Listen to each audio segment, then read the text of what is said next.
उस्ताद मोहतरम फरमाया करते थे, पुत्र यूसुफ अगर हक बात हक जगह पर हक तरीके से होना तो अगले बंदे के ऊपर बड़ा असर रखती है, बड़ी तासीर रखती है। यानी हक बात हो, बात भी बिल्कुल सच हो, हक मौके पर हो, हक जगह पर हो और हक स्टाइल से हो।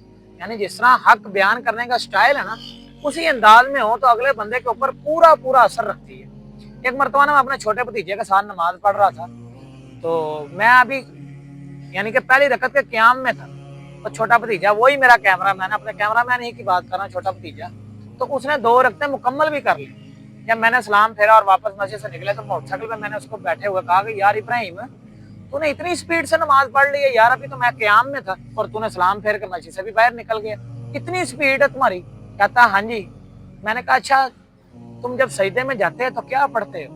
कहता सुबहान रब्बियल आला, सुबहान रब्बियल आला, सुबहान रब्बियल आला। 3 बार तो उसने ना सुनाया ऐसे मुझे, और बड़े आराम से और तहम्मुल से सुनाया। तो मैंने कहा यार इतनी देर में तो आपने पूरी 1 रकत पढ़ ली थी, कितना बेहतर स्टाइल। अगर मैं उसको कहता कि यार ओए तू एडी स्पीड में नमाज पढ़ ली, मामा इत्या तेन नमाज नहीं पढ़नी आती, कल तो मस्जिद च ना आई, इंज ना करी, फला ना करी, टमका ना करी। यानी बच्चे को समझाने का भी एक खास स्टाइल है। मैंने कहा 3 मरतबा जरा सजदे की तस्बीह पढ़ो। हाँ, उसने पढ़ के दिखाई और उसको कम से कम 7-8 सेकंड लगे इतना सुभान रब्बियल आला बोलने के ऊपर।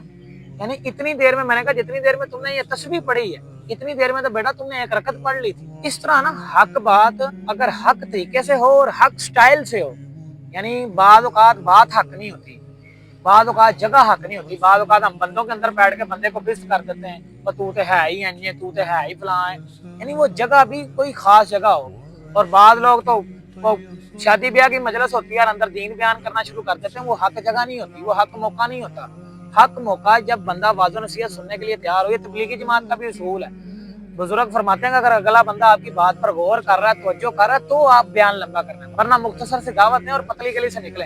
ये ना हो कि अगला बंदा आपकी बात सुनने के लिए तैयार ही नहीं और आप जबरदस्त उसके अंदर ठौंसी जा रहे हैं। हक बात हो, यानी बात भी बिल्कुल ऐने नबी सल्लल्लाहु अलैहि वसल्लम वाली हो, ऐने कुरान और हदीस के मुताबिक हो, और जगह भी हक हो। यानी उसको समझाना उसकी बेइज्जती का बायस ना बने, इस जगह उसको समझाएं, और मौका भी हक हो, यानी कि वो मौका वाकई उसको समझाने वाला हो, ठीक है, और स्टाइल भी हक वाला हो, इमामुल अंबिया वाला स्टाइल हो, यानी सहाबा इकराम वाला स्टाइल हो दावत का, तो इंशाल्लाह अगले बंदे पर तासीर रखता है। ये ना हो कि आग अगले बंदे के ऊपर जबरदस्ती। कई लोग, ये मैंने तबलीगी साथियों को देखा है, वो हर वक्त वो बंदा दुकान पर बैठा होता है और उसको 4 महीने की बातें सुनाना शुरू कर देते हैं। ये हक मौका नहीं है, ये हक जगह नहीं है। अगले बंदे को देखना चाहिए कि मौका मुनासिबत क्या, मौका महल क्या, फिर अगले बंदे को दीन की दावत देनी चाहिए। एक एक्ट्रेस है, वो बेपर्दा